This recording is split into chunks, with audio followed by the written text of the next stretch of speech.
ఓం మహాగణాధిపతయే నమః. ఓం గురుభ్యో నమః. ఓం శ్రీమాత్రే నమః. అరుణాం కరుణాతరంగితాక్షీం ధృతపాశాంకుశపుష్పబాణచాపాం అనిమాదిభిరావృతాం మయూకైః అహమిత్యేవ విభావయే భవానీ. శ్రీమాత్రే నమః. ప్రేక్షకులకి ఆ లలితాంబిక అమ్మవారి యొక్క అనుగ్రహం పరిపూర్ణంగా కలగాలని మనస్ఫూర్తిగా కోరుకుంటూ మనం ఈరోజు ప్రాపర్టీ విషయం, అంటే ఒక జాతకుడు తను స్వయంగా సంపాదించుకునే ప్రాపర్టీ యోగం ఎలా ఉంది, అసలు ఏ గ్రహాలు బలపడాలి స్వయంగా సంపాదించుకోవాలంటే. ఇక రెండవది ఏంటంటే తండ్రి ద్వారా వస్తుంది ఒక్కోసారి, అంటే తండ్రి యొక్క ఆస్తి జీవుడికి వస్తే మంచిదా, అసలు తీసుకుంటే మంచిదా కాదా, అసలు వస్తుందా లేదా అనేటువంటిది. కొన్నిసార్లు తాతగారిది, మరి కొన్నిసార్లు తల్లి యొక్క తండ్రిది, లేదా తండ్రి యొక్క తండ్రి తాత విషయంలో చూసుకుంటే. అదేవిధంగా ఒక్కోసారి అన్నయ్య నుంచి కానీ అలా కూడా వస్తూ ఉంటాయి. కొంతమందికి ఇద్దరు కలిసి ఏదైనా వ్యాపారం చేశారు, అప్పుడు అతను వ్యాపార లాభాలు వచ్చాయని, ఇంకోటి ఏదైనా కారణాలు కొంతమంది ఇష్టంతో ఇస్తూ ఉంటారు. అలాగా సిబ్లింగ్ యొక్క ప్రాపర్టీ వచ్చే యోగం ఉందా లేదా అనేటువంటిది కూడా ఉంటుంది మన జన్మజాతకంలో. అదేవిధంగా పిల్లనిచ్చినటువంటి మామయ్యది, లేదా ఒక్కొక్కసారి అమ్మాయికే మామయ్య ఆస్తి వచ్చే ఛాన్సెస్ ఉంటాయి.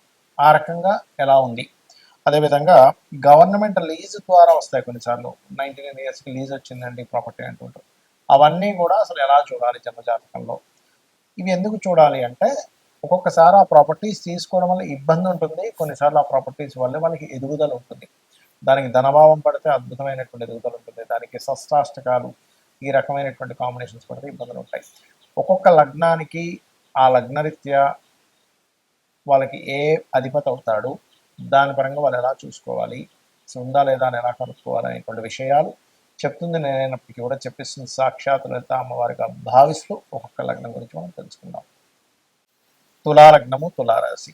తులవారికి బ్యాలెన్సింగ్, ఏదైనా సరే బ్యాలెన్స్డ్గా ఉండడం అనేది చాలా గొప్ప లక్షణం వీళ్ళకి. అయితే ఇక్కడ ఆస్తికి కారకుడు, సహజంగా స్వయంగా వీళ్ళు కొనుక్కునేటువంటి ప్రాపర్టీకి కారకుడు శని భగవానుడు అవుతాడు. ఈ శని భగవానుడు కనుక బాగున్నాడు అంటే ఎగ్జాల్టెడ్ పొజిషన్లో శుభగ్రహాలతో ఉన్నాడు, ఖచ్చితంగా వీళ్ళు మంచి ఉద్యోగము, మంచి అంటే శని సహజంగా ఉద్యోగానికి ఉద్యోగము, ప్రాపర్టీ, మంచి ఎడ్యుకేషన్ కూడా ఇస్తాడు ఇక్కడ. కానీ ఇదే శని భగవానుడు కనుక పాడైతే వీళ్ళకి ఈ యొక్క విషయాల్లో సొంతంగా ప్రాపర్టీ కొనుక్కోవాలంటే కొనుక్కోలేకపోతుంటారు. అలాంటప్పుడు మీ పేరు మీద కొనుక్కోవాలనేది సంకల్పం పక్కన పెట్టేసి మీ జీవిత భాగస్వామి పేరు మీద, మీ పిల్లల పేరు మీద కొనేటప్పుడు నిలబడుతుంది, కొనగలుగుతారు. అలాగే మరి తండ్రి యొక్క ఆస్తిని ఇచ్చేది ఎవరు తులాలగ్నానికి? బుధగ్రహం అండి. చాలా ఎక్కువ ప్రభావం చూపిస్తుంది బుధగ్రహం ఈ లగ్నానికి. సో బుధుడు బాగున్నాడు, తండ్రి ఆస్తి వస్తుంది, వచ్చినా నిలబడుతుంది, ఉన్నా బాగుంటుంది, అదర్వైజ్ అది బాగోదు. బుధగ్రహాన్ని ప్రధానంగా తీసుకోవాలి తులాలగ్నం వారు. మరి తాతగారు ఆస్తికి కారకుడు లగ్నాధిపతి అవుతుంది, అంటే లగ్న అష్టమాధిపతి అయిన శుక్ర ప్రభావం. శుక్రుడు కేతువుతో ఉన్నాడండి, శుక్రుడు పాడయ్యాడు. తాతగారు ఆస్తి వీరికి సర్వసాధారణంగా రాదు, ఒకవేళ వచ్చినా వివాదాలు ఉంటాయి, అందులో ఉన్నా బాగోదు. కాబట్టి శుక్రగ్రహం పాడైందండి కానీ ఏదో లక్కీగా వచ్చింది అని అనుకున్నప్పుడు దాన్ని అమ్మేసి ఇంకోటి తీసుకోండి. తులాలగ్నం వారు అంటే లగ్న అష్టమాధిపతి. అలాగే నానమ్మ అనుకోండి, నాన్న వాళ్ళ అమ్మ అంటే నాన్న అనేటువంటిది 9వ స్థానంలో ఉంటుంది, అక్కడి నుంచి 4వ స్థానము మరియు 3వ స్థానం అంటే 3వ భావం, అంటే గురువు ఎలా ఉన్నాడో చూసుకోవాలి. లేదా జీవిత భాగస్వామి ద్వారా వచ్చేటువంటి ప్రాపర్టీస్ ఎంతసేపు కూడా, అంటే జీవిత భాగస్వామి ఇస్తా అన్నాడు, సమ్ అంటే జీవిత భాగస్వామి సంపాదించారు, ఏదో సంథింగ్ ప్రాబ్లమ్స్ వల్ల వాళ్ళు ఏదో జరిగింది అక్కడ ఇబ్బంది అనేది. తర్వాత జీవిత భాగస్వామి ద్వారా ధనం వచ్చేటువంటిది అంటే ప్రాపర్టీ వచ్చేటువంటిది చూసుకుంటే దశమ స్థానాన్ని చూసుకోవాలి. లేదా జీవిత భాగస్వామి యొక్క తండ్రి సంబంధించింది కానీ చూసుకుంటే 6వ స్థానం చూసుకోవాలి. అంటే ఇక్కడ మేనమామ వేరు, మామయ్య వేరు గుర్తుపెట్టుకోండి. మేనమామ ఆస్తి అనేటువంటిది ఎక్కడ ఉంటుంది అని చెప్పి చూసుకుంటే కనుక 9వ స్థానంలో ఉంటుంది.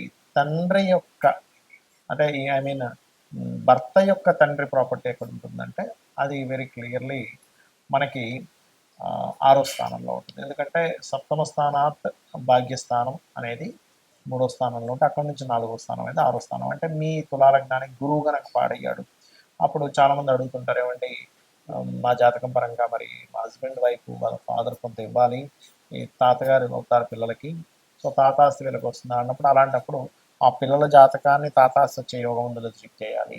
మీ జాతకంలో కూడా అక్కడి నుంచి వచ్చేటువంటి ప్రాపర్టీ, ఎందుకంటే మీరు కూడా కొంత అనుభవిస్తారు కాబట్టి అది చెక్ చేసుకోవాలి.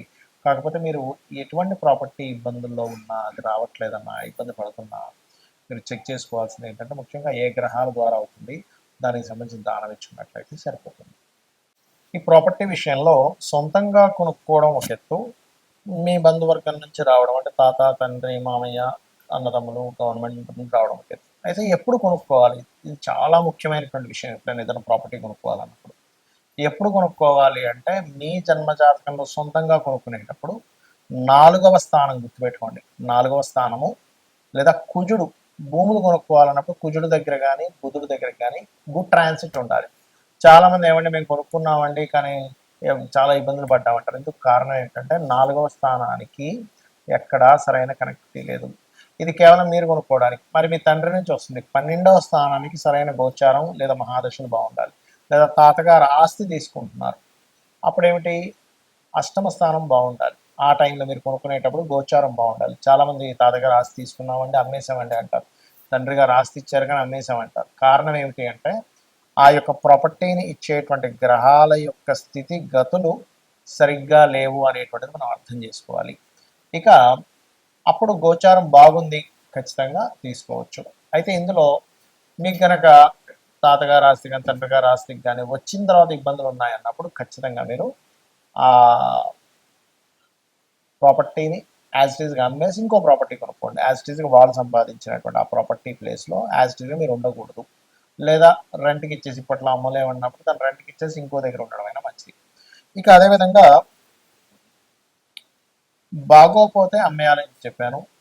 మరొక విషయం ఏంటంటే ఇక్కడ మరి ఎప్పుడు కొనకూడదు అంటే కేతు సంబంధం లేదా పాపగ్రహం కనుక, ఇంతకుముందు నేను చెప్పినటువంటి భావములు అంటే ఏ ఏ కాంబినేషన్స్ వల్ల ఎవరి నుంచి ప్రాపర్టీ వస్తుంది లేదా సొంతంగా కొనుక్కుంటారని చెప్పని అక్కడ కనుక పాపగ్రహ సంబంధాలున్న, ముఖ్యంగా కేతు సంబంధం కనుక వస్తే ఆ టైంలో మీరు కొనడం కానీ, ఇంకా ఎందుకంటే ఆ టైంలో అమ్మే టైం నడుస్తుంటుంది మీకు. కొంతమంది ఈ ప్రాపర్టీ అమ్ముదాం అనుకుంటారు, కేతు సంబంధం వచ్చినప్పుడు ఖచ్చితంగా అమ్మేస్తారు. కేతుతో పాటు గురు సంబంధం కూడా వస్తే మంచి రేటుకి అమ్ముతారు. ఇట్లా ఉంటుందన్నమాట. అలాగే సిమ్టమ్స్ ఏమిటి? మీరు అనిపించవచ్చు ఏమంటే నాకు ఈ ప్రాపర్టీ పనికి వస్తుందని నాకు ఎట్లా అర్థం అవ్వాలి? ఎలా అంటే ఇప్పుడు మనం ఒక ప్రాపర్టీ కొనేటప్పుడు కూడా మనకు తెలుస్తుందండి. ఆ ప్రాపర్టీ దగ్గర కొనడానికి వెళ్ళినప్పుడు ఏవో మనకు తెలియకుండా కొన్ని నెగటివ్, అంటే ఏదో గొడవ జరగడం అనో, లేకపోతే అక్కడికి వెళ్ళేటప్పుడు సంథింగ్ మన లైఫ్లో జరిగేటువంటి అనీజీనెస్లు కొన్ని జరుగుతూ ఉంటాయి. కారు ఆగిపోవడం మనం, రాంగ్ రూట్లో వెళ్ళిపోవడం మనం, అక్కడికి వెళ్ళాల్సిన ఇంకో దగ్గరికి వెళ్ళిపోవడం మనం రాంగ్గా చూపించి, లేకపోతే అప్పుడే దాని దుర్వార్తలు ఉంటాయి. ఇవన్నీ కూడా మీరు కొనేటప్పుడు ప్రకృతి మీకు అందించేటువంటి ఒక సిమ్టమ్ అనమాట. అంటే అదొక చెప్తూ ఉంటుంది ప్రకృతి మనకి ముందుగా సందేశాన్ని ఇస్తూ ఉంటుంది. మనకి సందేహం వస్తుంది ఆ టైంలో. అయితే ఇక్కడ ఇది మీరు ఓన్గా కొనుక్కునే విషయంలోనే ఈ యొక్క ఇది తెలుస్తూ ఉంటుంది. లేదా ఆ ఫలానా తాతగారో, మామయ్యో, అమ్మమ్మో, నానమ్మో, సిబ్లింగ్ సంబంధించిన ఇంట్లోకి వెళ్ళినప్పటి నుంచి మీకు బాగోలేదు అంటే మీరు అర్థం చేసుకోవాల్సింది ఇక్కడ 2 విషయాలు చూసుకోవాలి. ఒకటి, మీకు మహాదశ అంతర్దశలు ఏమైనా ఇబ్బందినిచ్చేటువంటిది ఉందా, అది ముందుగా చెక్ చేసుకోవాలి మీరు. ఇక రెండవ విషయం ఏంటంటే ఆ ఇంట్లో వాస్తు దోషం ఉండడం వల్ల వచ్చిందా. ఒక్కొక్కసారి మీకు అది కలిసి వచ్చే, మీకు తండ్రి వల్ల తాత వల్ల యోగం ఉన్నప్పటికీ వాస్తు దోషం వల్ల మీకు మహాదశ అంతర్దశల్లో బాగోపోవడం వల్ల వస్తుంది. అంతేగాని ప్రతిసారి తండ్రి ప్రాపర్టీ తాత ప్రాపర్టీ కలిసి రాకపోవడం ఉండదు. అవి చెక్ చేసుకుని అవి కూడా బాగున్నా సరే బాగోలేదంటే మీకు ఎక్కడో ఇబ్బంది ఉందని అర్థం. కొంతమందికి జాతకాలు ఉండవు. జాతకాలు లేనప్పుడు వీలైనంత మటుకు అక్కడికి వెళ్ళినప్పటి నుంచి ఇబ్బంది వస్తుంది అన్నప్పుడు దాన్ని రెంట్కి ఇచ్చి ఇంకో దగ్గరికి వెళ్ళడం మంచిది, లేదా అమ్మేసి ఇంకోటి కొనుక్కోవడం మంచిది. ఇక ప్రాపర్టీ పరంగా ఇలా ఉందండి, మేము ఏం చేయాలి? ఇప్పుడు సొంతంగా ప్రాపర్టీ కొనుక్కోవాలన్నా, లేకపోతే ఎవరైనా సరే ఏదైనా ప్రాపర్టీ పొందాలన్నా ముఖ్యంగా గురు కుజ గ్రహాల దగ్గర దీపారాధన చేస్తూ ఉంటే తొందరగా ప్రాపర్టీ యోగం వస్తుంది ఒకటి. రెండవది, మణిద్వీప వర్ణన ఖచ్చితంగా ప్రాపర్టీ యోగాన్ని, ఏదైనా గృహం కొనుక్కోవాలనే యోగాన్ని కలిగిస్తుంది. సరే, ఇవి ఓకే. ఒక ప్రాపర్టీ కొన్నాము, అది కబ్జాలోకి వెళ్ళిపోయింది, లేకపోతే లిటిగేషన్స్ ఏర్పడ్డాయి, గొడవలు నడుస్తున్నాయి, ధర్మబద్ధంగా మీరు ఉన్నారు, అయినా సరే ఆ యొక్క ఆస్తికి సంబంధించింది మీకు ఎంతో పోరాడుతున్నారు, రావట్లేదు. అలాంటప్పుడు వారాహి అమ్మవారి యొక్క స్తోత్రము, వరాహస్వామిని పూజించడము, ఇవి చేయాలి. మీకు ఈ రకంగా కనుక మీరు చేసినట్లయితే మీకు ఖచ్చితంగా రావాల్సిన ప్రాపర్టీ రావడము, అదేవిధంగా ప్రాపర్టీలో ఏదైనా ఇబ్బందులు ఉన్నా సరే తొలగిపోవడం అనేటువంటిది జరుగుతుంది. కాకపోతే ఇది ఎన్ని రోజులు చేయాలి అంటే మీకు ప్రాపర్టీ క్లియర్ అయ్యే వరకు ఈ అష్టోత్తరాలు చదువుకోవడం చేయండి. కొనుక్కోవాలన్నా కూడా, ఏదైనా ప్రాపర్టీ కొనుక్కోవాలన్నా కూడా ఇందాక నేను చెప్పినట్టుగా గురు కుజ గ్రహాల దగ్గర దీపారాధన రెగ్యులర్గా చేయండి, మంగళవారము, బుధవారం. ఇలా చేసినట్లయితే ఖచ్చితంగా మీకు రావాల్సిన ప్రాపర్టీ వస్తుంది. శ్రీమాత్రే నమః.